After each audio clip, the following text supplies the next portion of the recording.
Hoy les contaré toda la mitología griega en orden cronológico, desde el inicio hasta el final. ¡Vamos allá! Solo te recuerdo, amigo mitomaníaco o mitólogo, siempre me confundo con esas palabras. En fin, la mitología griega tiene varias versiones diferentes. Hay muchas historias dispersas, yo voy a seguir aquí las principales y las versiones más importantes de las historias griegas, ¿ok? Y tal vez cambie algún mito, alguna cosita, solo para que tenga sentido cronológicamente. Al principio de todo existía el vacío, y en ese vacío, al inicio de la creación, surgió por sí mismo de la nada el caos, el primero de aquellos conocidos como protogenoi, que, aunque la palabra suena muy bonita, significa primordiales, que era la primera raza de seres que daría origen a lo que llamamos mundo. El caos era la atmósfera inferior que rodeaba la Tierra, incluyendo aire invisible, penumbra, niebla y bruma. Era la fuente de toda creación. Del caos surgieron nuevos seres, ya que él no era hombre ni mujer. Entre ellos estaban Nyx, la noche, y Erebo, la oscuridad, pues el caos es el origen de todo en el universo. Él también creó el amor, que era Erebo. De Nyx y Erebo nacieron Éter y Hemera, el día. Y Nyx también creó Sola. Tánatos, Hypnos y otros surgieron. Del caos también nació Gea, la tierra misma. Gea se sentía sola y no quería ser DJ, así que creó a Urano como compañero, quien la cubría por completo. Cuando digo que él cubría toda Gea, también me refiero a que tuvo momentos íntimos con ella, y con eso terminaron generando a los Oreas, que eran las montañas, el mar primordial, conocido como Pontos, y también una raza de dioses conocidos como titanes. Y entre ellos estaban Océano, Ceo, Crío, Hiperión, Jápeto, Tea, Rea, Temis, Mnemósine, Febe y también la bella Tetis. Luego nació Cronos, el principal de ese periodo, conocido por ser astuto, el más joven y terrible de esos hijos. Él odiaba muchísimo a Urano. Como no existía televisión, Gea seguía viendo a Urano ocasionalmente. Y de eso terminaron naciendo los cíclopes, o los tres cíclopes primordiales, conocidos como Brontes, Estéropes y Arges. Otra vez, Gea y Urano tuvieron tres hijos más, los Hecatonquiros. Eran monstruos de varias cabezas y brazos, muy poderosos. Cotos, Briareo y Giges. Eran tan aterradores y tan poderosos que incluso Urano les tuvo miedo. Terminó perdiéndolos, así que nacieron, y los volvió a meter en Gaia, de forma muy incómoda. Pero a Urano al parecer le gustaba eso. Gaia, por supuesto, sentía mucho dolor por eso, y gritaba por ello, pero Urano no se detenía. Entonces, ella decidió hacer algo al respecto, y, como todavía no existía el divorcio, decidió castrarlo. Así de simple. Por eso ella creó el sílex gris y forjó una gran hoz. Hizo un plan con sus hijos, llamó a los primeros titanes y les compartió su angustia por lo que sucedía. Dijo que, juntos, podían castigar a su padre, pero en cuanto dijo eso, todos los titanes se asustaron mucho. Solo Cronos se atrevió y le dijo a su madre que usaría la hoz para cortar los testículos de Urano. Y por supuesto que Gea se puso muy contenta con eso. Ella tendió una emboscada a Urano, fingiendo acostarse con él, para que Cronos pudiera cortarle los testículos. Recuerda que esa hoz tenía dientes irregulares, así que lo de Urano no se cortaría de una vez. Sería como usar un cuchillo de cocina. Hasta da escalofríos decir esto, pero fue exactamente así como pasó. Gaia llamó a Urano para tener un momento íntimo, y cuando Urano bajó, le dio un hozazo ahí a Urano, y sus testículos cayeron al mar. Y, en ese preciso momento, nació. En la mitología griega, Gaia recibió las gotas de sangre, y tras varias estaciones, dio a luz a las erinias o furias. También a los gigantes de armaduras brillantes y largas lanzas, y a las ninfas melíades repartidas por la tierra. Cuando lo que cayó de Urano llegó al agua, formó espuma, y de ahí nació Afrodita. Al final, en esta historia, los hijos de Urano, los titanes, fueron insultados por su padre antes de que él dejara el trono. Advirtió que habría venganza para él. Cronos, el futuro rey, estaría maldito, y como él hizo con su padre, sería destronado por sus hijos. Deja tu like, suscríbete, comparte y hypea. Si quieres apoyarme más, hazte miembro del canal por menos de 5 pesos y ayudas mucho a mi trabajo. Tendrás acceso anticipado y exclusivo a videos. También puedes ayudar usando los enlaces de Amazon en el comentario fijado. También puedes comprar algún libro que aparece en pantalla. Solo haz clic para adquirirlo. Dejaré uno de mitología griega por si te interesa. Cronos se convirtió en el nuevo rey del universo y fue un buen gobernante. Su época se llamó la Era de Oro. Finalmente, se casó con su hermana, la Titania Rea. Pero durante ese tiempo, también terminó encontrándose con una ninfa llamada Fílera, que era hija de su hermano Océano, y con ella tuvo 2 hijos. En realidad, 3. Uno que era bastante famoso, que era un centauro llamado Quirón. También estaban los ictiocentauros, un par de dioses marinos con torso humano y cola de pez. Con Rea también tuvo varios hijos. Contaron con los principales del Olimpo. Hestia, Deméter, Hera de sandalias doradas, el fuerte Hades, el poderoso Poseidón, llamado sacudidor de la tierra, y el sabio Zeus. Y entonces Cronos, ¿verdad? Como él había sufrido una maldición de su padre, Urano, él empezó a volverse extremadamente paranoico por perder el trono, y simplemente comenzó a devorar a todos sus hijos que nacían, de esa forma, evitando que crecieran y le quitaran el trono.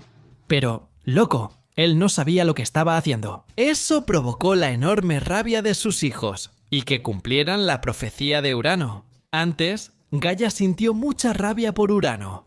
Ahora Rea empezó a sentir lo mismo por Cronos. Entonces, ella hizo lo siguiente cuando estaba a punto de dar a luz a Zeus, el padre de los dioses y de los hombres. Ella le suplicó a sus padres, Gaia y Urano, que la ayudaran a esconder el nacimiento de su hijo. Así el castigo llegó a Cronos por lo que hizo a su padre y sus hijos devorados. Gaia y Urano aceptaron. Ambos enviaron a Rea a Creta, tierra rica en lieto. Cuando ella iba a dar a luz a Zeus, Gaia recibió al bebé en Creta y lo crió junto con los curetes, hijos de Gaia. Cuando Zeus lloraba, golpeaban sus escudos para que Cronos no lo encontrara en la noche. Ella lo llevó a Liquitos, lo tomó y lo escondió en una cueva lejana, bajo la tierra sagrada, en el monte Aegeon, cubierto de bosques. Mientras tanto, Cronos, el poderoso rey de los dioses, recibió lo que creía era el bebé Zeus, pero era una gran piedra. Él no se dio cuenta de que no era Zeus, probablemente porque estaba extremadamente confiado y creía que era invencible. Con los años, Zeus y su poder crecieron juntos. Y Cronos terminó siendo engañado por los consejos de Gaia, por Zeus y por Metis, quienes le dieron una poción, para que terminara vomitando a todos los hijos que se había tragado, y junto con ellos, también terminó vomitando la piedra que se suponía que era Zeus. Zeus, de hecho, usó esa piedra para fijarla en la tierra, en Pito, bajo los valles de Parnaso, como señal eterna y maravilla para los mortales. Zeus se unió a sus hermanos y Cronos a los titanes, iniciando una guerra por el control del universo. La guerra estaba muy equilibrada. Zeus salió del campo de batalla y liberó a los hecatónquiros y cíclopes que Cronos había encarcelado, pensando que también podrían apoderarse de su reino. En agradecimiento, los cíclopes regalaron a Zeus el rayo, a Poseidón el tridente y a Hades el casco de invisibilidad. Y, cuando regresaron al campo de batalla, Zeus empezó a fulminar el campo. Allí, con sus rayos, creó una tormenta increíble que dejó la tierra tan caliente que el calor podía sentirse desde el espacio. Mientras él distraía a los titanes con rayos, los hecatónquiros lanzaron enormes piedras contra ellos. No solo eso, sino que Zeus también tenía otra cosa a su favor. Algunos titanes estaban del lado de Zeus. Zeus, cuando convocó a todos los dioses inmortales en la cima del Olimpo, dijo que cualquier dios, incluso los titanes aliados, nunca perderían su privilegio. Una de esas titanes era Estige, que apoyaba a Zeus, que también llevaba a sus hijos Celo, Nike, Bia y Kratos con ella. Entonces, los hijos de Cronos, junto con los hecatónquiros, y también con la propia Victoria de su lado, en este caso Nike, terminaron venciendo a los titanes, y los encerraron en el Tártaro. Zeus ordenó encerrar a los dioses titanes en el Tártaro, un lugar húmedo y oscuro, en los límites de la tierra, de donde no podían salir. Poseidón colocó puertas de bronce y un muro alrededor. Gis, Cotos y Briareus vivían ahí, como guardianes de Zeus, portador de la égida. Algunos titanes que no participaron en la guerra, como Océano, Hécate, Helio y Selene, fueron perdonados. Algunos recibieron otros castigos, como Atlas, general de los titanes, obligado a sostener el cielo. Helio y Selene. Otros recibieron castigos diferentes, como es el caso de Atlas, que era el general de los titanes, quien fue puesto a sostener el cielo. Tras la caída de los titanes, Zeus y sus hermanos sortearon la división del cosmos. Zeus gobernó los cielos, Poseidón las aguas y Hades el inframundo. Todos los dioses, salvo Hades y otros, ligados al inframundo, vivían en el Olimpo. Zeus, Hera, Hestia, Deméter, Afrodita y Poseidón estaban ahí. Zeus era el rey de los dioses. Tomó a Metis del consejo sabio como su primera esposa, la más sabia entre dioses y mortales. Cuando Metis iba a dar a luz a Atenea, Zeus la engañó con palabras y la devoró, siguiendo el consejo de Gea y Urano. Le aconsejaron eso para evitar que otro dios tomara el poder, ya que junto a Metis tendría 2 hijos sagrados. Primero nacería la joven Atenea, de ojos brillantes, igual a su padre en fuerza y sabiduría. Luego, un hijo destinado a reinar sobre dioses y hombres. Por eso Zeus decidió tragarse a Metis y guardarla dentro de él. Que esos nacimientos ocurrieran para que la diosa le diera sabiduría sobre el bien y el mal. Sin embargo, Zeus se sorprendió cuando le dolió mucho la cabeza. Y de ahí dentro terminó saliendo la diosa Atenea, que ya estaba lista para la guerra después de Metis. Zeus, por supuesto, no se detuvo, ¿verdad? Él necesitaba otra esposa, y en eso terminó eligiendo a Temis, que sería la diosa de la ley divina. Y con ella también tuvo algunos hijos, o mejor dicho, hijas. Las horas son guardianas del mundo. Eunomia, orden, Dice, justicia, e Irene, paz. Ellas vigilan las acciones de los mortales. También nacieron las Moiras, a quienes Zeus dio el honor de cuidar el destino de los mortales: Cloto, Láquesis y Atropos. Tras unirse con Metis y Temis, Zeus actuó como charlatán y eligió otra esposa, Eurínome, hija de Océano. De esa pareja nacieron las 3 Gracias: Aglaya, Eufrosina y Talía. ¿Crees que Zeus se detuvo? No, tuvo otra esposa más. Y cabe destacar que aquí estoy hablando de esposas y no de diamantes. Estoy hablando solo de las esposas de Zeus. Y algo que la mayoría de las personas no sabe, o incluso olvida, es que Zeus no solo se casó con Hera, sino que también se casó con Deméter, con quien tuvo a Perséfone. Y una vez más, después de casarse con Deméter, Zeus también se unió con Mnemósine, la de hermosos cabellos. De esa unión nacieron las 9 musas, diosas de poetas y cantantes. Las famosas de coronas doradas. Después de esas esposas, Zeus tuvo 2 más. También se relacionó con Leto, que era una titánide, y Leto terminó quedando embarazada. Antes de que ese embarazo terminara, Zeus ya se había relacionado con su última esposa, la diosa Hera. Zeus intentó conquistar a Hera varias veces, pero ella siempre lo rechazaba, hasta que Zeus terminó transformándose en un pájaro, un cuco, en una forma toda desaliñada. Hera vio al cuco, le dio lástima y lo cuidó. En ese instante, Zeus mostró su verdadera forma y se acostó con Hera, consumando así el matrimonio. Incluso, como regalo de bodas, Gaia terminó dándole a la diosa Hera un árbol de manzanas doradas, que Hera dejó bajo el cuidado de las Hespérides. Hera descubrió que Leto estaba embarazada y la persiguió sin descanso. Expulsaba a Leto de un lugar a otro, sin dejarla descansar ni dar a luz. Finalmente, llegó a la isla flotante de Delos, donde pudo tener a sus hijos, Apolo y Artemisa, aunque Hera lanzó un último ataque. Hera envió un monstruo gigante llamado Pitón, una serpiente. Apolo mató al monstruo en el regazo de Leto con arco y flecha. Luego, él y Artemisa fueron llevados a Olinda. De la unión de Zeus y Hera, nació el único hijo oficial de la pareja. Allí, que sería el dios Ares, quien más tarde sería extremadamente impulsivo, y también terminaría convirtiéndose en un dios de la guerra. Sangrienta. Hera, por celos de los hijos de Zeus, especialmente de Atenea, concebida fuera de su matrimonio, decidió engendrar sola a un dios. Hefesto nació débil y lisiado, por lo que era conocido como el dios cojo. Hera no lo aceptó y lo arrojó desde la cima del monte Olimpo. Él estuvo cayendo en caída libre durante todo un día, hasta que cayó al mar. Algunas ninfas terminaron rescatándolo y lo llevaron a Lemnos, donde la gente de la isla lo cuidó bien, pero las travesuras de Zeus no se detuvieron ahí. Él también terminó involucrándose con Maya, una de las Pléyades, y aquí sí era su amante.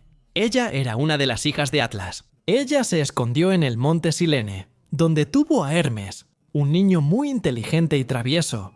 Hermes escapó en secreto del monte Silene. Robó unas cabezas de ganado de Apolo de forma ingeniosa, haciéndolas caminar de espaldas para parecer que iban en otra dirección. Hermes sacrificó algunas vacas para los dioses del Olimpo, buscando su atención y favor. Muchos, incluido Hermes, creen que él inventó el fuego por ese sacrificio. Y después del sacrificio, Hermes regresó a casa y encontró una tortuga en el camino, que también usó como sacrificio. Usó el intestino de la vaca y el caparazón de la tortuga para crear la primera lira. Engañando a su madre, convenció a Maia de que no era el culpable del robo de las vacas. Pero Zeus terminó apareciendo y forzó un encuentro entre él y el propio Apolo. Hermes tocó una lira que creó y Apolo aceptó que se quedara con el ganado a cambio del instrumento. Y así, Hermes terminó subiendo al Olimpo y convirtiéndose en un mensajero de los dioses. También trabajaba para Hades, llevando las almas hasta el barquero Caronte, el hijo de Nix. Como todavía había algunos asientos vacíos en el Olimpo, Zeus entonces se enamoró de una mortal llamada Semele, una princesa de Tebas. Zeus terminó acostándose con ella. Cuando Hera se enteró, le tendió una trampa a Semele, engañó a la joven y la hizo pedirle a Zeus que jurara aparecer ante ella con toda su gloria divina. Y, atado a un juramento, Zeus terminó cumpliendo el pedido de Semele y se le apareció en forma de relámpago.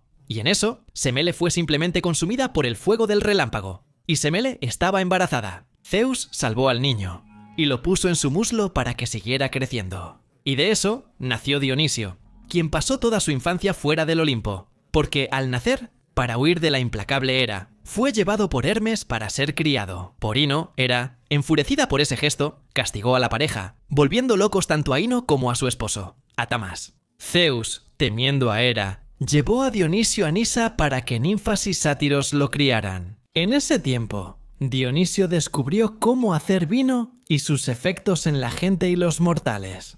Sus seguidores estaban compuestos por varias figuras míticas, como por ejemplo el Sileno. También las bacantes y sátiros lo seguían, con troncos de vid, coronas de hiedra, copas de vino, uvas y el tirso cubierto de follaje.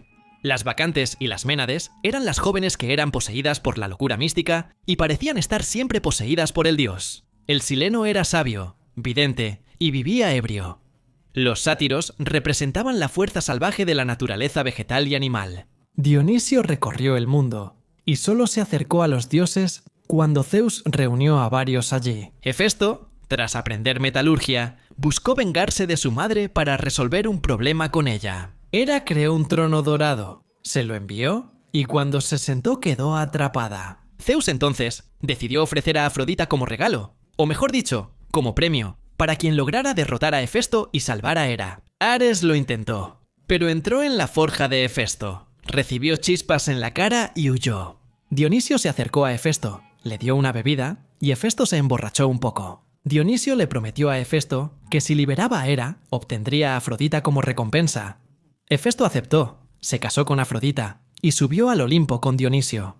Y con eso ya tenemos a todos los famosos dioses del Olimpo reunidos. Zeus, el rey de los dioses, señor del cielo, del trueno y de los relámpagos. Hera, la diosa del matrimonio, de la familia y de la realeza. Poseidón, dios del mar, terremotos y tormentas.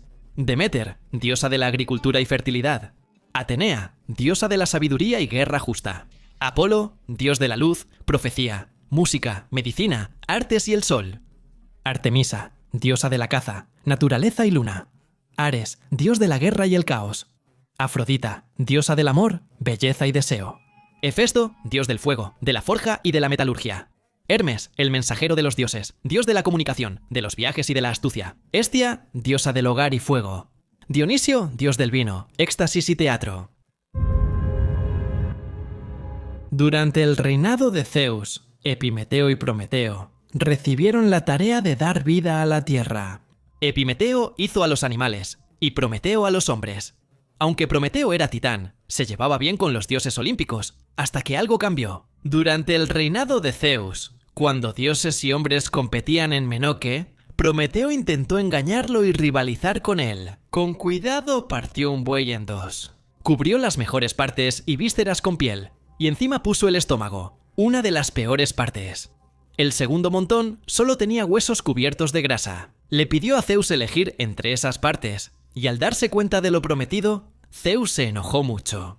Y el padre de los dioses, entonces, terminó vengándose de Prometeo, quitando el fuego a sus hijos, que eran los hombres, pero Prometeo terminó robando ese fuego dentro de un tubo. Zeus, para castigar a los hombres, ordenó entonces que Hefesto moldeara de la tierra a una virgen, Pandora, a quien Atenea terminó poniendo en ella todos los encantos destinados a seducir a los mortales. Mientras tanto, Prometeo fue encadenado junto a un pilar. Un águila enviada por Zeus devoraba su hígado cada día, que se regeneraba por la noche, y el águila volvía al día siguiente.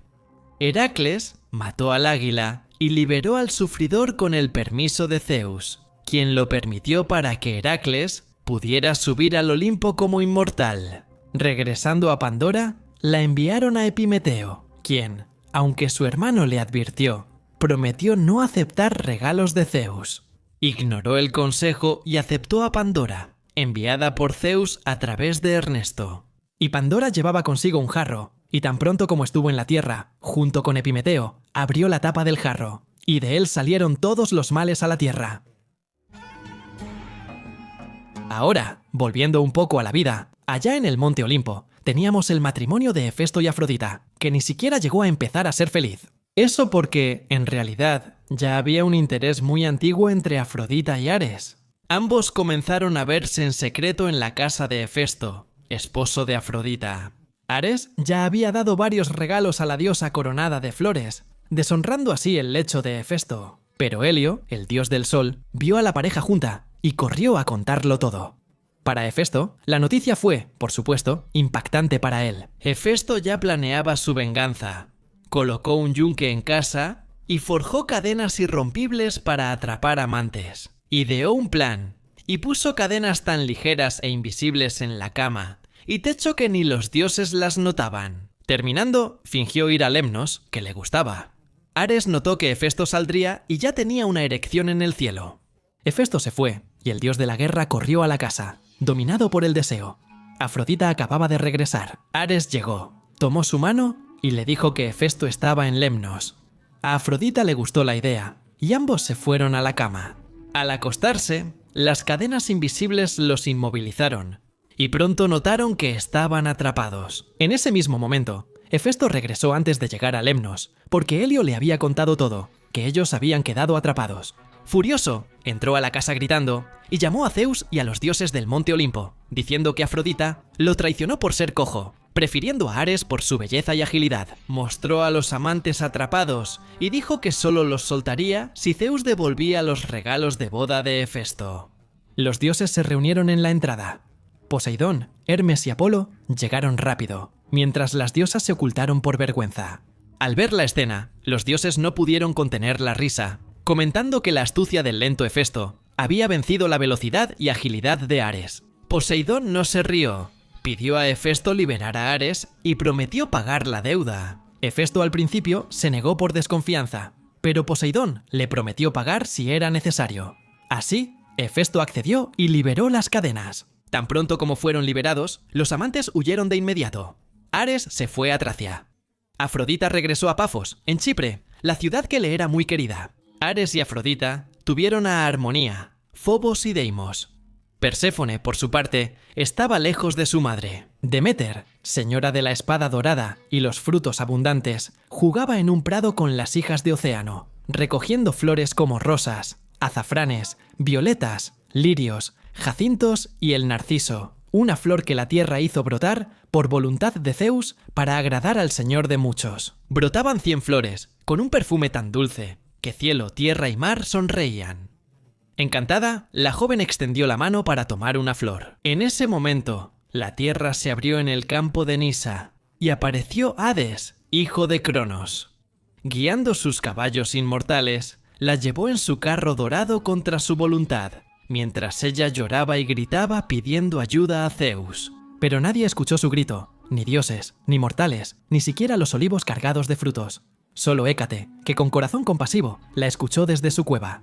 Y también Helios, el brillante sol, hijo de Hiperión. Sin embargo, Zeus estaba lejos en su tiempo, recibiendo ofrendas de los hombres. Así, Hades, con el permiso de Zeus, se llevaba a la hija de su propio hermano, aunque totalmente en contra de la voluntad de ella. Mientras la diosa veía la tierra, el cielo, el mar y la luz del sol. Mientras mantenía la esperanza de volver a ver a su querida madre y a los dioses eternos, su corazón resistía al dolor, y su voz inmortal resonó por las montañas y las profundidades del mar, hasta que Deméter, su madre majestuosa, finalmente la escuchó, y Deméter quería de vuelta a su hija, y salió en su búsqueda. Sin embargo, algo sucedió durante esa búsqueda. Mientras Deméter buscaba a su hija, surgió un problema. Poseidón comenzó a seguirla. Él estaba interesado en ella, en Deméter. Entonces, para huir de él, se transformó en una yegua y empezó a pastar entre las aguas de Oquios, en Arcadia. Poseidón notó el truco. Se volvió semental y se unió a ella. Inicialmente, Deméter se enojó por lo ocurrido. Luego dejó su enojo y se bañó en el río Ladón. De esa unión, dicen que Deméter también tuvo una hija, cuyo nombre no puede ser revelado a los no iniciados. Y también surgió un caballo, llamado Arión. Bueno, todavía hablando sobre la búsqueda de Deméter por Perséfone, Deméter simplemente estaba aterrorizada por lo que le había pasado a su hija. Ella andaba vagando de un lugar a otro, buscándola. Con eso, ella se olvidó de sus deberes con los hombres. Normalmente, su función como diosa de la cosecha, del trigo, de todas las plantas, hacía que ella vigilara la producción agrícola. Con la ausencia de Deméter, el trigo se negó a germinar, las plantas dejaron de crecer y la tierra terminó volviéndose totalmente estéril. Bueno, el sol, que vio lo que estaba pasando ahí, ¿verdad? O sea, Helio le reveló a Deméter dónde estaba su hija. Al principio, ella se sintió aliviada al saber que Perséfone estaba viva. Pero al saber que estaba con Hades, exigió a Zeus su liberación. Sin embargo, Hades se negó a dejar que su compañera se fuera de ahí, y Deméter entonces decidió abandonar todas sus funciones de una vez. No le importaba cómo los dioses vivirían sin ella. Tampoco podía vivir sin su hija.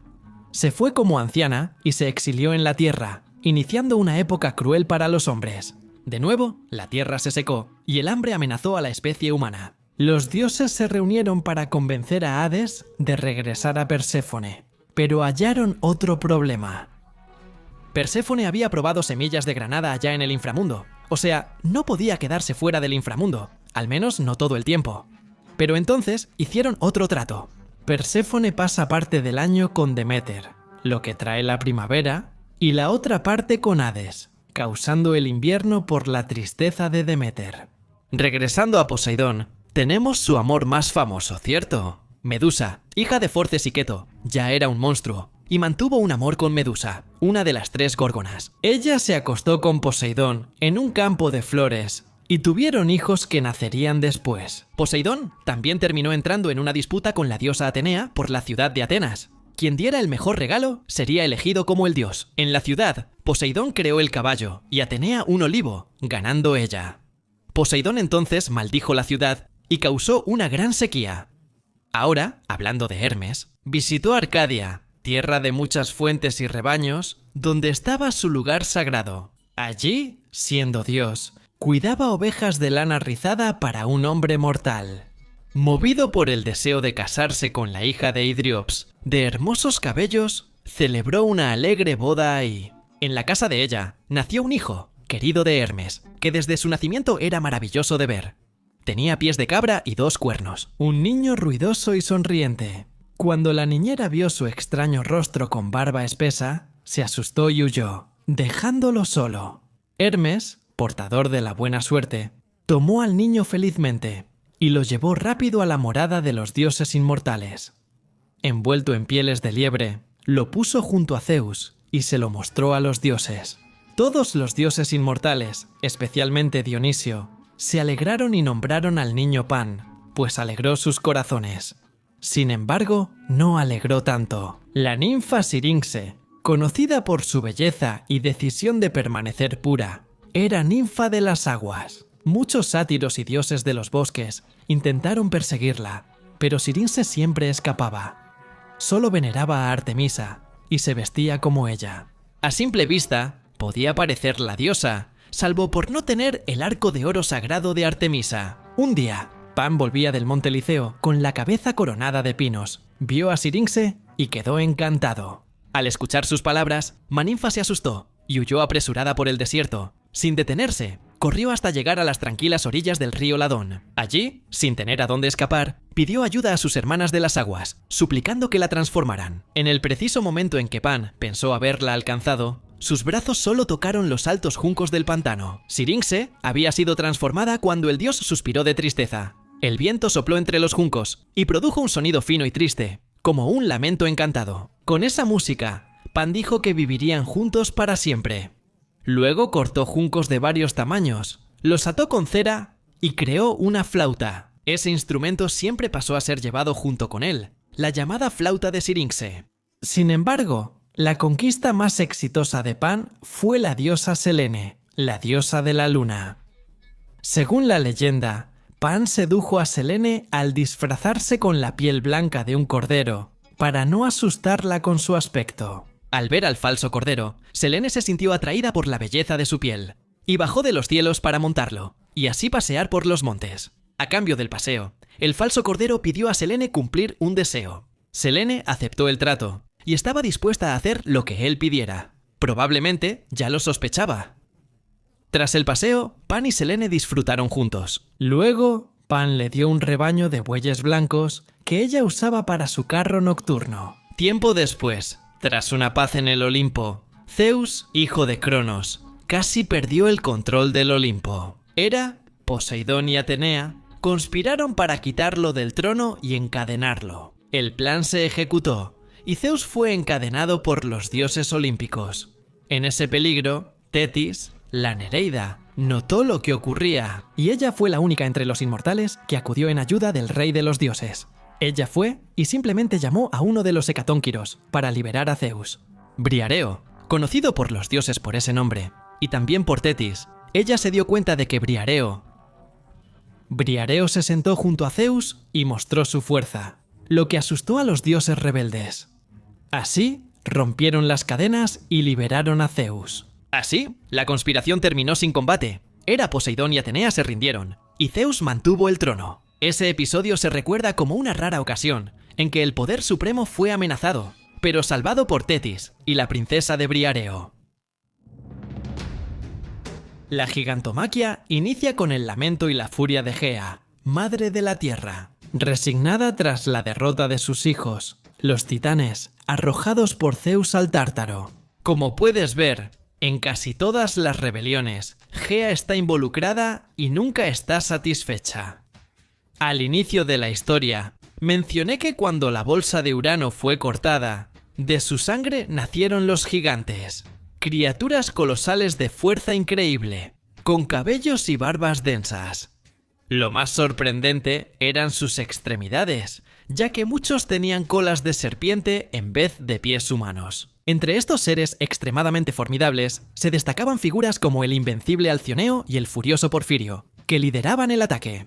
Motivados por el odio materno, los gigantes desafiaron violentamente la soberanía divina. Arrancaban montañas del suelo y las apilaban para formar una escalera al cielo, arrojando rocas y árboles en llamas contra la morada sagrada de los dioses. El universo temblaba por esos monstruos, y Gaia trataba de protegerlos, creando una hierba mágica que los haría inmunes a las divinidades. Zeus, siendo más rápido, prohibió que el sol y la luna brillaran, y recogió la planta en la oscuridad, privando a sus enemigos de protección.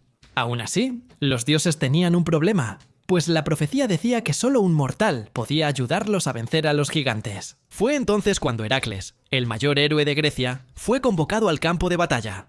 El enfrentamiento que siguió fue una de las mayores guerras de la mitología. Mientras los dioses usaban sus poderes elementales, los gigantes respondían con su fuerza bruta. Alcioneo, el mayor, parecía invencible, pues al caer herido en su tierra, ésta lo curaba y le devolvía la fuerza. Al darse cuenta de esto, Heracles, bajo la guía de la sabia Atenea, arrastró al monstruo lejos del suelo y lo abatió con sus flechas. La batalla continuó con una furia avasalladora por todo el mundo conocido. Zeus golpeaba a los enemigos con sus rayos, mientras Porfirio intentaba, en vano, atacar a la diosa Hera. Poseidón, señor de los mares, persiguió al gigante Polibotes a través de las olas, arrancando un pedazo de la isla de Kos. Con su tridente, aplastó a su oponente con el peso de la roca. Atenea mostró su fuerza al levantar Sicilia y arrojarla sobre Encélado, enterrándolo para siempre. Otros dioses, como Apolo, Artemisa, Dionisio, también derrotaron a todos los adversarios posibles, pero siempre era el mortal Heracles quien daba el golpe final a cada uno de ellos, asegurándose de que no regresaran. Al final de la masacre, los gigantes fueron totalmente subyugados y confinados bajo montañas y volcanes. En la Tierra, el Olimpo consolidó su dominio sobre el cosmos, acabando con la última gran rebelión contra su autoridad. Tras la derrota de titanes y gigantes, la Tierra seguía inconforme. Gaia se unió con el Tártaro para engendrar a una criatura terrible y extremadamente poderosa, Tifón. Nació prodigio en fuerza, destinado como castigo final a los dioses del Olimpo. Su tamaño era inimaginable, y su cuerpo combinaba divinidad y pesadilla. De sus hombros salían 100 cabezas de serpiente, con lenguas oscuras, y de sus ojos brotaba un fuego ardiente que parecía quemar todo a su paso. Además de su aspecto aterrador, Tifón tenía muchas voces que resonaban de forma nefasta. A veces hablaba para que los dioses entendieran, otras solo emitía rugidos de toro furioso, clamor de león implacable, ladridos de perra y chillidos que hacían temblar montañas. La amenaza era tan grave que Tifón se habría convertido en el señor de todos los seres, mortales e inmortales, si Zeus no hubiera actuado con rapidez al percibir el peligro. El señor de los dioses lanzó un trueno tan fuerte y tan duro que hizo retumbar todo el mundo, desde el cielo y el mar hasta las profundidades del Tártaro. La tierra tembló bajo los pies de Zeus mientras él se preparaba para el combate. El calor del enfrentamiento era insoportable, combinando rayos divinos, vientos y el fuego del monstruo. Tierra, cielo y océano hervían.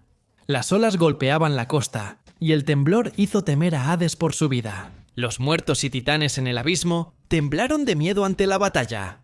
Zeus, furioso, saltó ileso del temblor. Con sus rayos más potentes, golpeó al Tifón y alcanzó todas sus cabezas. El monstruo, herido y golpeado, cayó derrotado por el fuego celestial, haciendo que la tierra gimiera. Al caer, las llamas del gigante se extendían por valles y montañas, derritiendo el suelo cercano. La tierra ardía y se derretía como metal en un horno, volviéndose líquida. Bajo el calor del castigo divino, sin ninguna piedad, Zeus arrojó el resto de Tifón a las profundidades del Tártaro, para que nunca más pudiera desafiar el cielo. Aunque derrotado y encarcelado, el espíritu de Tifón seguía influyendo en el mundo. De él surgieron vientos furiosos y húmedos, causantes de tormentas en el mar, distintos a los buenos vientos, enviados por los dioses. Estos susurros malignos alejaban barcos y arruinaban marineros incapaces de resistir. En la tierra, esos vientos cubren campos de polvo y destruyen cosechas sin remedio. Testimonios de dolor, el último recuerdo del monstruo más grande que desafió a los dioses.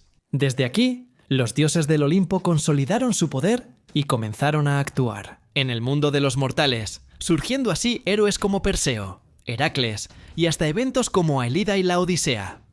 Pero eso queda para una parte 2. Y, si quieres, déjalo en los comentarios. No olvides dejar tu like, suscribirte al canal, compartir y también hypear ahí. Y hasta la próxima.